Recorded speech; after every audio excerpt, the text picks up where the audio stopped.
Developed by CAST, a nonprofit research and development organization, the Universal Design for Learning Guidelines situate various aspects of universal design. The guideline is organized in rows and columns, so particular aspects of design are relatively depicted with the overall aims of universal design. The three columns are 1.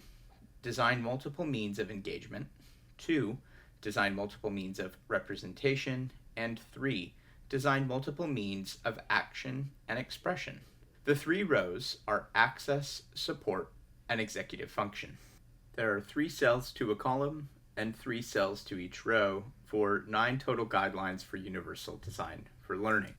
Those guidelines are design options for welcoming interests and identities, which exists at the intersection of access and design multiple means of engagement.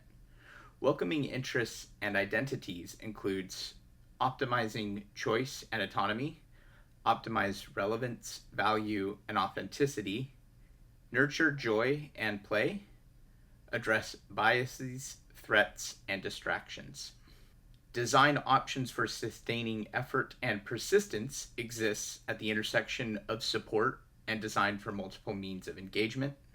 Sustaining effort and persistence contains clarifying the meaning and purpose of goals, optimize challenge and support, foster collaboration, interdependence, and collective learning, foster belonging and community, offer action-oriented feedback. Design options for emotional capacity exist within the intersection of executive function and design multiple means of engagement. Emotional capacity contains recognize expectations, beliefs, and motivations, develop awareness of self and others, promote individual and collective reflection, cultivate empathy and restorative processes. Design options for perception exists at the intersection of access and design multiple means of representation. Perception contains support opportunities to customize the display of information, support multiple ways to perceive information, represent a diversity of perspectives and identities in authentic ways. Design options for language and symbols exist at the intersection of support and design multiple means of representation. Language and symbols contains clarify vocabulary, symbols, and language structures. Support decoding of text, mathematical notation, and symbols. Cultivate understanding and respect across languages and dialects. Address biases in the use of language and symbols. Illustrate through multiple media. Design options for building knowledge exist at the intersection of executive function and design multiple means of representation.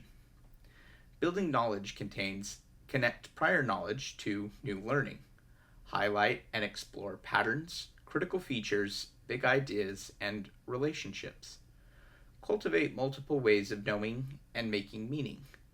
Maximize transfer and generalization. Design options for interaction exists at the intersection of access and design multiple means of action and expression. Interaction contains vary and honor the methods for response, navigation, and movement. Optimize access to accessible materials and assistive and accessible technologies and tools. Design options for expression and communication exist at the intersection of support and design multiple means of action and expression. Expression and communication contains use multiple media for communication, use multiple tools for construction, composition, and creativity. Build fluencies with graduated support for practice and performance. Address biases related to modes of expression and communication. Design options for strategy development exists at the intersection of executive function and design multiple means of action and expression. Strategy development contains set meaningful goals, anticipate and plan for challenges, organize information and resources, enhance capacity for monitoring progress, and challenge exclusionary practices.